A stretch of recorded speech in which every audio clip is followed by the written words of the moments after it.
kita dan menjadikan partai kita ini sebagai alat untuk masuk ke DPR dan DPRD, tapi mereka menjalankan agenda mereka sendiri. Itu terjadi kepada banyak sekali aktivis-aktivis FPI yang bergabung ke kita, ya, tapi kemudian ternyata belakangan melakukan pembusukan dari partai ke dalam sendiri. Nah, ini pengalaman-pengalaman kita yang sangat buruk, ya. Kemarin itu lebih-lebih tahun yang akan datang ini pemilu, mungkin ya kembali ya pemilu serentak lagi, pemilihan presiden, pemilihan DPR, dan akan terjadi terulang lagi seperti kemarin.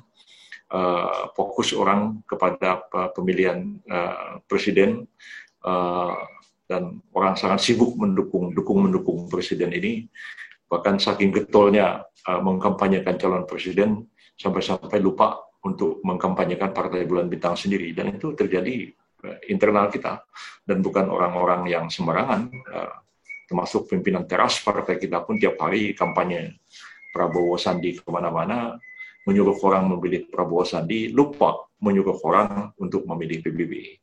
Dan itu yang terjadi. Ya. Jadi saya juga kadang-kadang merasa sangat miris dan kecewa dengan hal-hal seperti ini. Ya, jadi banyak orang yang kadang-kadang kita ini kalau lagi kesusahan, minta tolong kita, minta ini apa segala macam. Begitu sudah lepas dari kesusahan, ya kita kemudian dikerjain, ya, bahkan dicaci maki dan sebagainya. Jadi hari ini Ustadz Bakhtiar Nasir melalui seseorang menghubungi saya karena besok dipanggil oleh Polda untuk diperiksa sebagai tersangka. Dan saya katakan, minta maaf, ya silakanlah Pak Bakhtiar Nasir menghubungi Prabowo Subianto, ya mestinya beliau bisa membantu, karena beliau kan Menteri Pertahanan ada di kabinet. Saya kan sudah murtad dan sudah kafir, karena tidak mau mendukung beliau sebagai calon presiden. Kok sekarang minta tolong sama orang kafir dan orang murtad, ini ada apa ceritanya? Jadi saya pun akhirnya sudah bicara agak sinis seperti itu, menghadapi hal-hal yang sebenarnya sangat tidak menyenangkan, dan banyak yang seperti itu. Dan saya selalu mengatakan, ya minta maaf, ya silakan menghubungi Pak Prabowo, saya kan sudah murtad, ya. Karena akibat dari pemilu kemarin itu jumlah orang Islam di Indonesia itu menurun drastis, ya. Karena sekian banyak itu murtad dan kafir oleh Anda semua. Jadi kalau dilakukan pengecekan statistik, berarti orang Islam cuma tinggal separuh di Indonesia. Lainnya itu sudah murtad, sudah kafir semua, termasuk saya. Gitu.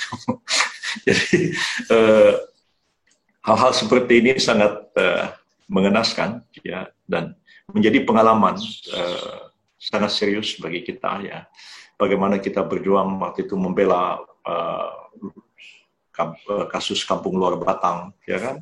Kita habis-habisan fight menghadapi mereka. Ya. Tapi ketika pemilu, ya kita bendera PBB pun mereka turunkan di sana. Jadi kadang-kadang hal-hal yang seperti ini sangat menyakitkan, dan itu terjadi. Dan pada kita, ya, orang masuk ke dalam partai dan kemudian hanya mau jadi calon dan kemudian punya agenda sendiri yang sama sekali berbeda dengan agenda kita.